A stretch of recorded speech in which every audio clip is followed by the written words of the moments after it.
Welcome to Inside ArtScroll, where the books that we read and the people that write them come to life. Fascinatingly enough, today we don't have an author. We actually have a character.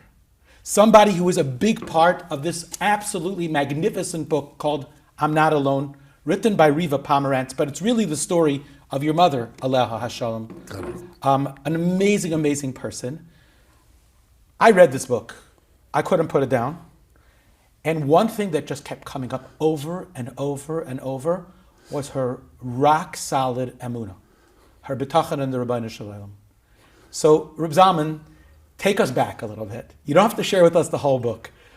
What are your earliest memories? Because in the book, you're literally born. What are your earliest memories of your mother, of being in Russia? Earliest memories are that I was born in Kutayis, that's in Kafkaz, Georgia. And it so happened that my father, Rabbi Shalom, was wanted by the KBG because he was a member of the Chabad community. The yeshiva. Yeah, the yeshiva. So he ran away to Georgia. This was far away, like. It's still Russia, but not in front of their eyes. And there I was born. And when I was actually a year and 8 months, my father was taken to the Russian army, and he was killed by the Germans in Shmom. So my mother was left alone with 2 little children. Me, like a year and 8 months, and then my brother, 6 months old. And as you'll see in the book, she wasn't left in an easy situation. No, she had no food, no job, nothing. And so she literally went to the marketplace and went roaming around in the garbage and trying to find some food. And maybe because of that, we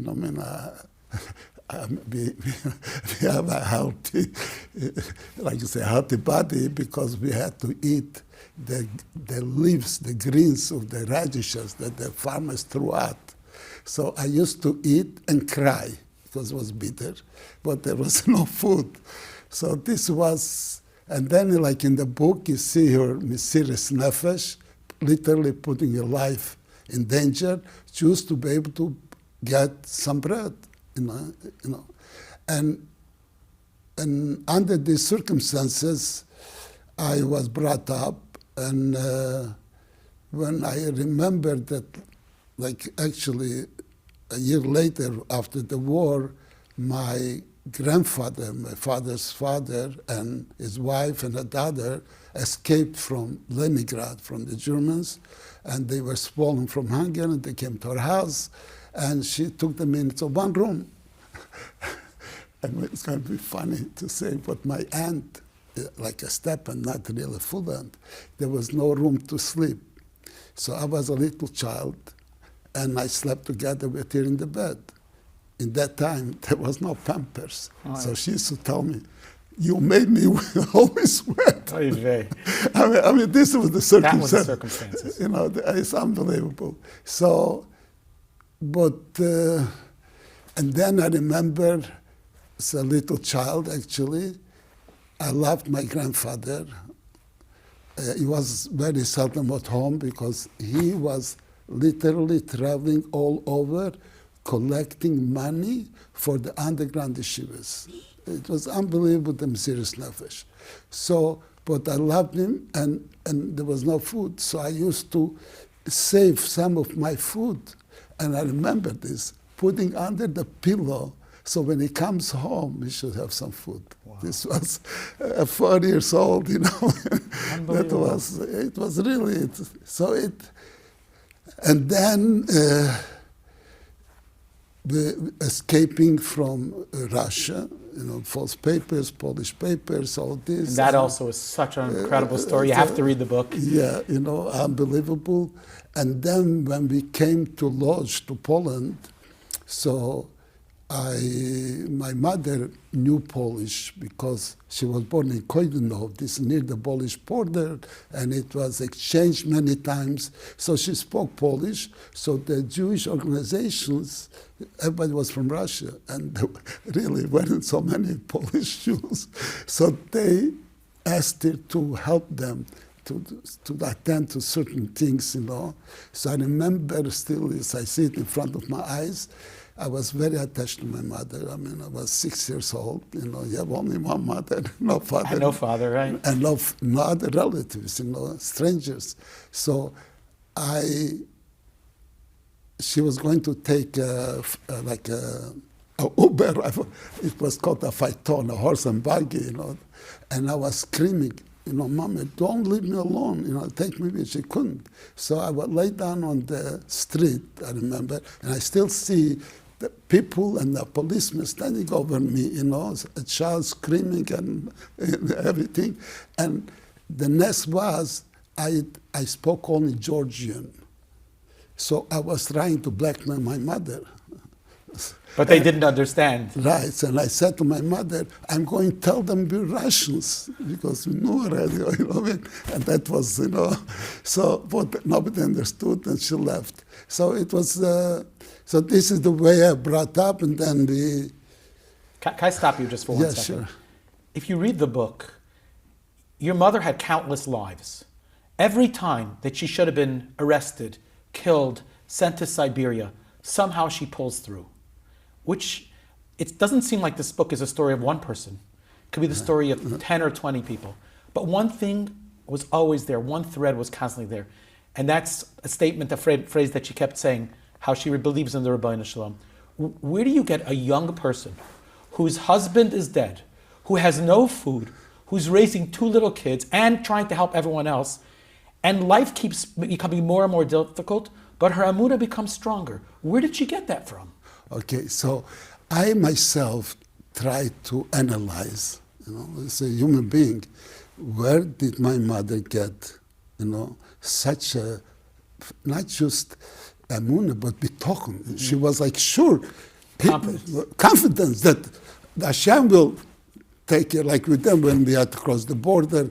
She said, we had no papers, someone took away her papers and everything. She's going. Where are you going? They arrest you by the border. And it's not even in the book, but so smart. The Rebbe gave her such a... They used to check you on the train itself before the border to make sure you have the papers. Okay? So right before the conductor came to check, the inspector, she went over to one lady, a former lady, and asked her to borrow her papers for 10 minutes. She gave it. Then she went over to everyone in the train and said, "Is this the right papers? I don't know. Is this the right papers?" To everyone, "Is this the right?" Yeah, this right. Then she gave her back the papers. Now, when the inspector came to ask for the papers, she had no papers. So she said, wait, I lost it. I don't know where it is. Ask everybody. I just had the papers. And the guy went around asking. Everybody said, yeah, we saw her. Just before we saw her with the papers. I mean, to give such, it's not in the book, but I'm just saying, the rayenes and the pinch, and it's now I was trying to analyze it, and it was interesting. I saw in the Cheves Halvovis, Rabbeinu Bichai, he writes that what is the foundation of bitochen? What gives a person bitochen? And he says, Avas Hashem, meaning not that you love Hashem, that Hashem loves you. Mm-hmm. And he explains very, very down to earth. He says, when you take 2 people, he says, and you want to create, like you say, a trust and everything. How are you going to create a trust? It's only if you know that that person has unconditional love to you. He's not out for himself. He's there for you. And therefore, you would trust him fully. And not just trust, but you you know that that person loves you and he has compassion for you, and that is kimayim ponim el ponim, he will develop by you a love to that person, he says. And so he says that when a Jew knows that Hashem loves him, unconditional, he says, this is what gives you bitachon. But if Chas v'Sholom, he says, you don't have that outlook, he says, and you think that Hashem is there, he's the boss, So if you mess up, what happens? You get punished, you get fired. So he said, what happens is that people that don't have this outlook on life, on the relation with Hashem, so when they get punished, they say, oh, I did wrong, Hashem hates me, Hashem. You hear it from people that something happens. God hates me. I did something wrong, I did. And if God forbid, things get worse and worse, they say, oh, Hashem rejected me. He doesn't want to have nothing to do with me. And therefore, he says, what happens is that you give up, and you give up on everything, not just on your relationship with Hashem, but it comes to Torah mitzvah. So what difference does it make? Hashem hates me anyway. So let me at least enjoy life, It's like it says about Esau. It was not from the Bechira, he's going to die anyway. So let me enjoy life. So therefore he says it's so important to know, and that's it is so, to Fayid is ours Hashem, not that you love Hashem, Hashem loves you. And what did she always call, in the book, what did she call HaKadosh Baruch Hu? My father. If a person, and this is by nature, a little child, as long as his father is holding him, he knows that the father is there, he's not afraid of anybody, So, her upbringing, the way it's written a little bit in the story, but not everything. It was a person that instilled in her. Her father. Yeah. Ingrained in her. Her mother passed away, she was 7 years old. Ingrained in her, Hashem loves you. And not just Hashem loves you, it's a handout. But Hashem admires you. He gives you a shlichus. He empowers you. You are so special to him. You're like a partner with him in this whole enterprise. So when a person realizes, me, who am I? Like in Avodas Hashem, it's always to understand the godless Hashem, how great Hashem is before you daven, and the shiftless Odom, hello, who am I? So, and that Hashem wants to have a relationship with me, I'm baffled. I don't know how to express my thanks to Hashem. So this is what he instilled in her, such a importance that not everything is there in the book, but such importance. There's a beautiful story about Sneas, the way he expresses that she's a bas melech, she's a princess, and Hashem wants her to dress like a princess. She's special, It made everything, lifted her up and built her up, So this is like a little thing. He would take her to, it's not in the book, to kiss the mezuzah. There's only a few mezuzahs in the house. It was a small house. But he used to tell it, before you kiss the mezuzah, take your hand, put it on your heart. And then take the hand and put it there. In other words, it's your heart. It's not just give a kiss, your hand.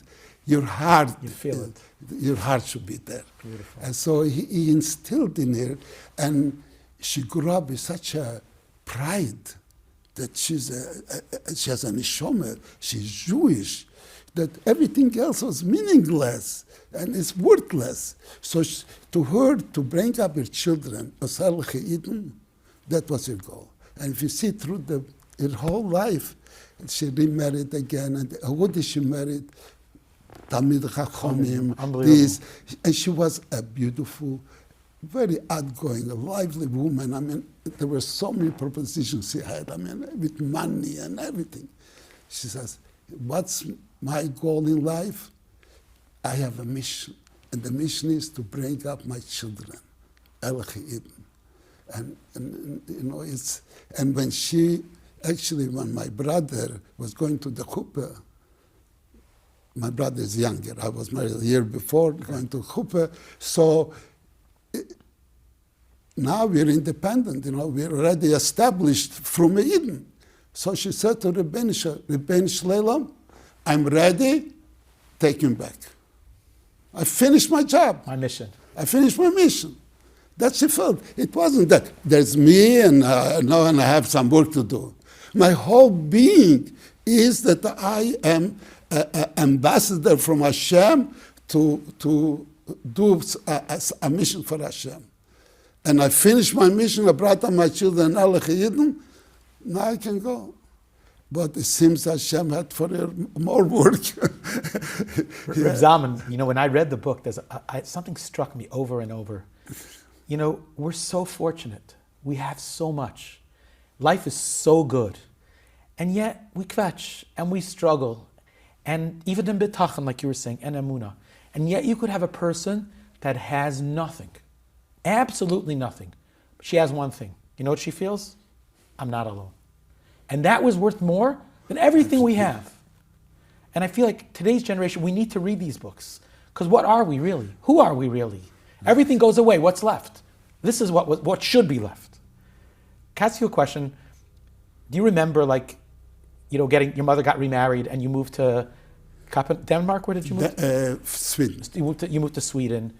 And then your stepfather is nifter. And then your mother gets remarried again. And then her husband is nifter. Do you remember, like, the loss and how she coped with so much? On one hand, she did a lot of great things, but these people were people who she had such respect and love for, and then the third husband in her life. She was a very, not just unselfish, a very humble person, because she was a very, mentally very smart, very sharp. Brilliant. It's unbelievable. No, brilliant. I know people that, you know, they were afraid to have a conversation with her because she would put them right away. And instantly, I mean, it was unbelievable. It's not she had to think. Instantly, she had an answer, you know. But because of that, she really was able to, I would say, project and see the inside, the premise of everything. So she didn't get carried away with external things, you know. So when she married Rabbi Chaikin, the second husband, there was nothing, I would say, externally attractive or anything. There was no money. There were children, a whole house full of children. And not just that, she brought up his children. We were sent back to Paris, to yeshiva, because there was no education in Sweden. So here she's getting married, that the children should have a father, and now the children are sent back to yeshiva. So she used to cry every night, because this was her life. But she took it like, you know, such a Kabbalah sale. If this is my mission, I have to do it. So she went through a lot of pain, a lot of crying. As a human being, she's only human. But the core was so strong that this overlapped over everything, you know.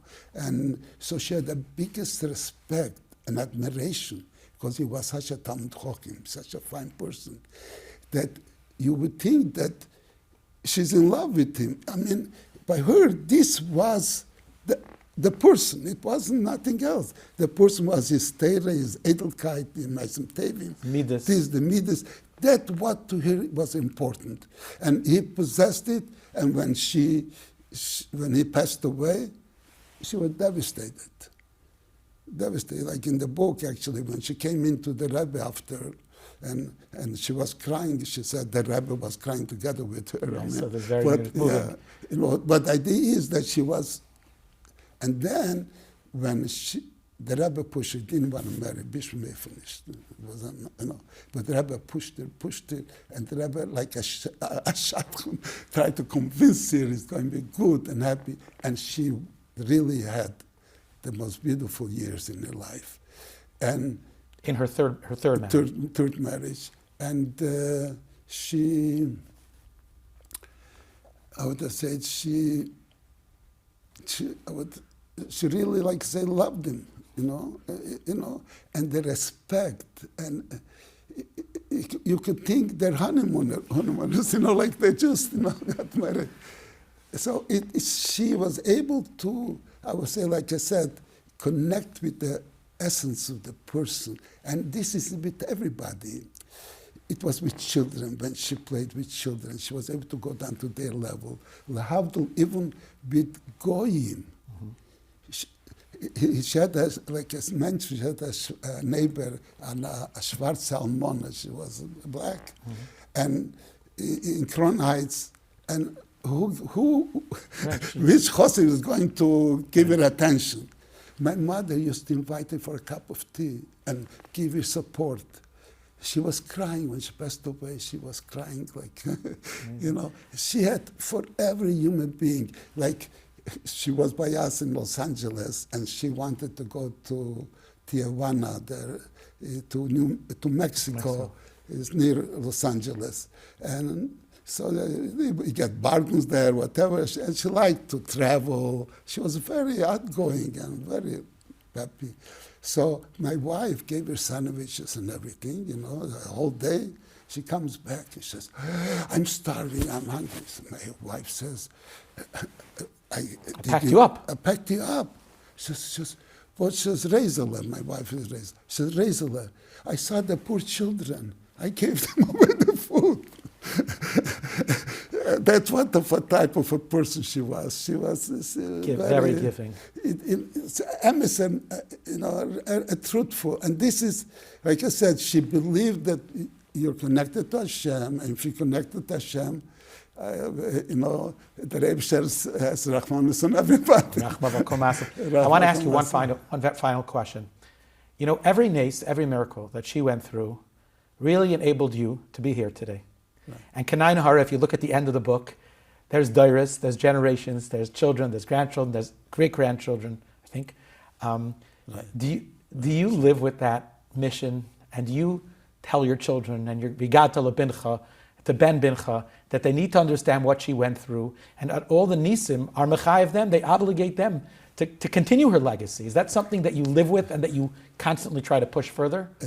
I'll tell you, it's not that I want to speak about myself, but she automatically ingrained, not by telling me what to do, that I look on life, that the Gashmis, you know what I mean? The materialism. I tell you, I had 5 children. I didn't have money to buy bread in Canada. Nobody knew. You would think I was depressed. I was depressed. The Rebbe should tell them. I didn't feel, I was never happy, tell you the truth, and I'm not trying to. Materialism never meant anything, this, and but to me, I'll be honest, like my mother, it's in the genes, like you say, is the Kinder soll sein ehrliche Kinder. Soll sein, that's the dream. To God and to light, to sein, like you say, Menschen, ehrliche Menschen, So that's the dream. And Baruch Hashem, thanks God, in his schus and other schusim, that Baruch Hashem, the Kinder, is, the Rebbe should continue, his chesed, that what my children do, the chesed that they do is... amazing. Rabbi Zalman, you should have nachas from your children, from the dairas. They should continue to keep her legacy alive. Mm-hmm. And to anyone who wants to read a book that's going to change their life, a book that's meaningful, a book that, by the way, is continuing to be a bestseller month after month after month, buy the book, I'm Not Alone. I don't want to say I'm going to give you a money-back guarantee, but I don't think anyone could put this book down after finishing this book and walk away the same person. So thank you for the gift of this book and the story. But I wanted just one point, sure. Is that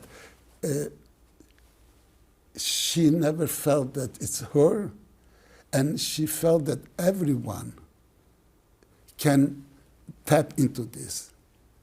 And the truth is, I feel that what actually is, why is it so popular, and is because we all have our problems and everything, and we feel sometimes like we give up and say, this is the life and nothing will change. But reading the book, you see that here is a plain woman. She didn't have Jewish education. She didn't go to school or anything. And she went to communist school and everything. That anybody should know, that's what the book is, that Hashem loves you no matter what, unconditional. We are His children. Beautiful. And that's the legacy. And that is what inspires everybody, because it lifts up. Like I said, this book is a very sad book. You cry. Everybody told me they cried. Oh, I cried a lot. So if you cry, why would it lift you up? It would put you down. But it's not a crying, it's a crying of your own, from your heart. It's not about her. It's you crying for yourself, and you're being encouraged and get empowered that I can get out of it. And Hashem is there for me. Rabbi Zalmen Schmukler, for coming all the way from Los Angeles. Really appreciate it. It was a treat to meet you, and Yishav Hatzlacha, and lots of nachas vayt. Yashakach, God, thank you.